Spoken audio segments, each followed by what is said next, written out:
dyan sa camera. At isasalang natin ito. Haluin ko muna.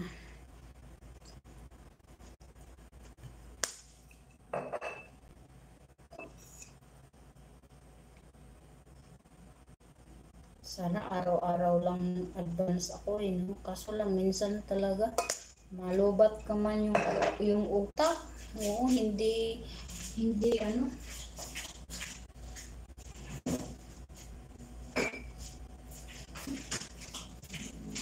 Hindi gumagana ba minsan. Yung puso mo mag-advance ka, pero yung utak ayaw gumana kung anong lulutuin ko. Lalo na kung naluto ko na ngayong linggo, naluto ko na yan lahat. Maliban isip na lang ako ulit sa susunod, magluto ako bukas ng kaldereta. Pang Pilipinas. Alam mo ba na hindi na ako magluluto ng nila dito, adobo.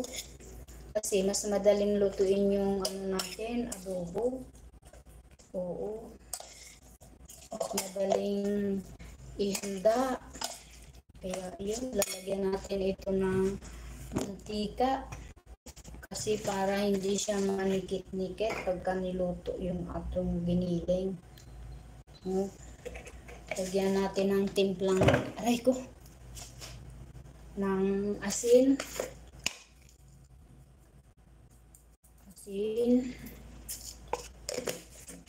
Maglalagay ako ng asukal kasi hindi ako naglalagay ng bechin.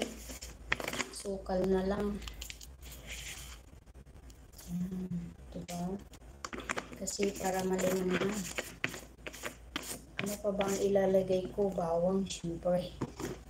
Para mabango yung aking giniling. 2 piraso lang. Mahal ng bawang ngayon. Kaya 2 piraso lang ang ihalo. Yan. Ilan na ako? Yan. 2 minutes na lang. 35 minutes. Hindi pa yan darating bukas kasi hapon na ngayon, bukas ko na yung gagawin para maganda yung benepisyo. Hindi ngayon kasi hapon na. Minsan nahuhulog pa sa kanal kaya hindi pumapasok. Pag maaga, maganda, abay na manuwa.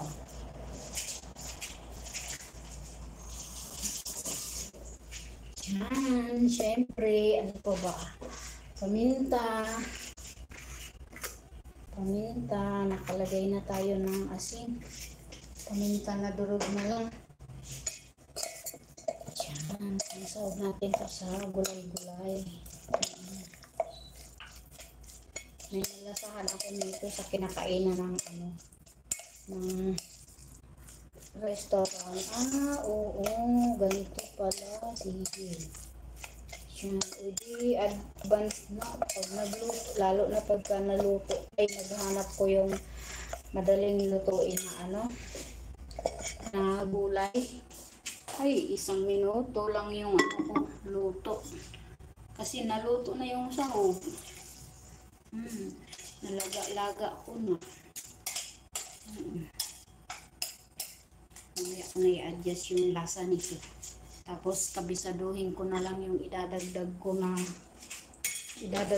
na tawag dito. Na ito tayo.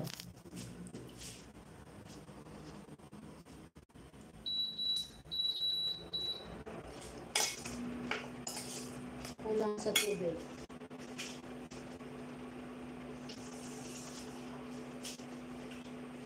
Ayan, tingnan natin. Nakailan minuto na ako. Ayan, 35 minutes na.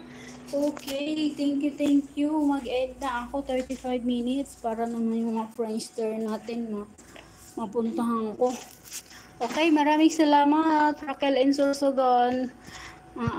Okay, bye. Thank you very much for the present of my update today. July 30, last day tomorrow ng July. Step 2 August na tayo. Thank you very much.